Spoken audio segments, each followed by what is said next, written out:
नमस्कार, एक बार फिर से सुहाना सफर में आपका स्वागत है और मैं नीतू। आज मैं एक ऐसे सुप्रसिद्ध कलाकार की बात करने वाली हूं जिनका जन्म 16 अप्रैल 1889 में हुआ।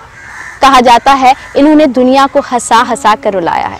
जी हाँ, आपने अंदाजा लगा ही लिया होगा कि मैं बात कर रही हूँ चार्ली चैपलिन की।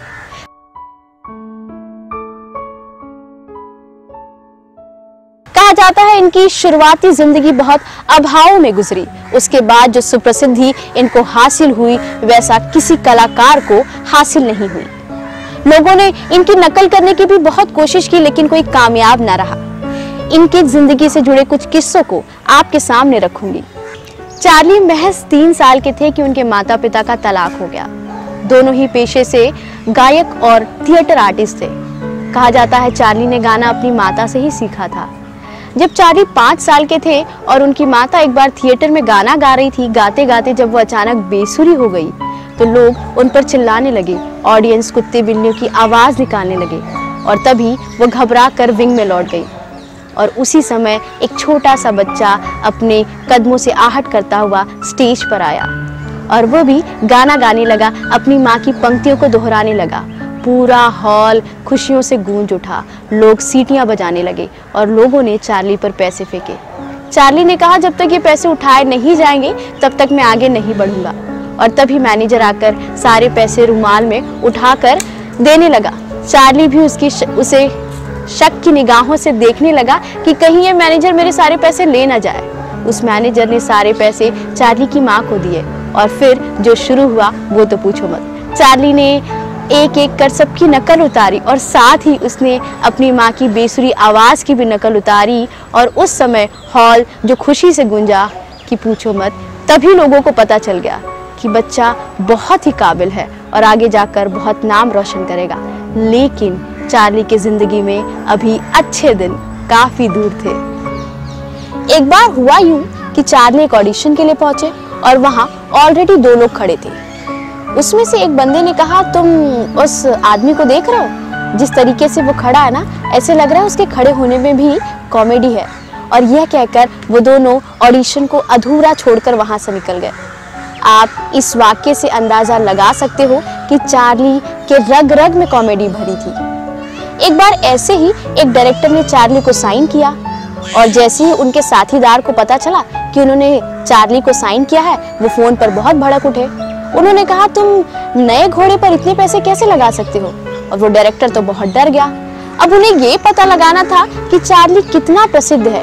रात भर उन्होंने अपना दिमाग चलाया और दूसरे दिन जब शाम को वो होटल पहुंचे तो उन्होंने कहा कि चलो चार्ली कितना प्रसिद्ध है ये ऐसे ही पता लगाया जा सकता है। अचानक से फोन की घंटी बजी और किसी ने फोन उठाया और कहा चार्ली का फोन आया है किसी के लिए।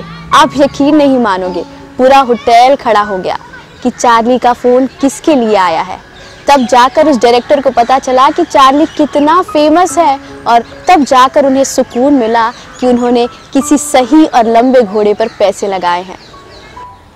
चार्ली की पॉपुलैरिटी की बात करें तो एक किस्सा याद आता है। उनके सौतेले भाई सिडनी ने पत्र लिखा और कहा चार्ली आपसे मिले लंबा अरसा हो गया है, हम दोबारा कब मिलेंगे? और चार्ली ने जवाब में कहा कि जल्दी ही। जैसे ही स्टेशन मास्टर को पता चला कि चार्ली यहाँ पर कुछ दिनों बाद आने वाले हैं, ये खबर पूरे शहर में फैल गई और जिस दिन चार्ली वहाँ पहुँचने वाले थे पूरा स्टेशन लोगों से भर गया और ये तय किया गया कि चार्ली को यहाँ ना उतारें और चार्ली को अगले स्टेशन पर उतरना पड़ा। सिडनी को इस बात की खुशी भी थी और सिडनी को इस बात का दुख भी था कि अपने भाई से मिलने के लिए उन्हें इतनी मशक्कत करनी पड़ी। एक और किस्सा याद आता है उनकी पॉपुलैरिटी से। कहा जाता है उस समय जब लोगों को चार्ली तक अपना संदेश पहुंचाना होता था तो लोग पत्र पर उनकी टोपी बना दिया करते थे, उनकी छड़ी का स्केच बना दिया करते थे और वो पत्र सही ठिकाने पर सही पते पर पहुंच जाती थी। चार्ली के पास उन दिनों इतना वक्त भी नहीं होता था कि वो सबके पत्रों का जवाब दे और इसके लिए उन्होंने कर्मचारी भी लगा रखे थे। इस बात से आप अंदाजा लगा सकते हैं कि चार्ली कितने प्रसिद्ध थे। माफ कीजिएगा, प्रसिद्ध नहीं, कितने प्रसिद्ध हैं। आज भी वो हमारे जहन में कहीं ना कहीं जिंदा हैं। चार्ली चैपलिन ऐसे ही सुप्रसिद्ध नहीं थे, ऐसे ही वो विख्यात नहीं थे। उन्होंने अपने काम के प्रति इतना समर्पण दिखाया कि कहा जाता है 25 मिनट की फिल्म में अगर 2 मिनट का सीन भी खराब हो जाता था तो वह पूरी रील काट दिया करते थे। यही कारण है कि वह जग में इतने प्रसिद्ध हैं, लेकिन दुर्भाग्यवश वो अपनी माता को इस बात का एहसास दिलाना चाहते थे कि गरीबी अब उनसे कोसों दूर है, लेकिन तब तक उनकी मानसिक हालत ठीक नहीं थी। उन्होंने कई बार उन्हें बताने की कोशिश की, समझाने की कोशिश की कि माँ अब गरीबी हमें छू भी नहीं सकती, लेकिन हर बार उनकी माँ को डर लगा रहता था कि चार्ली अब भी हम उसी जीवन में जी रहे हैं। उन्हें समझ ही नहीं आता था।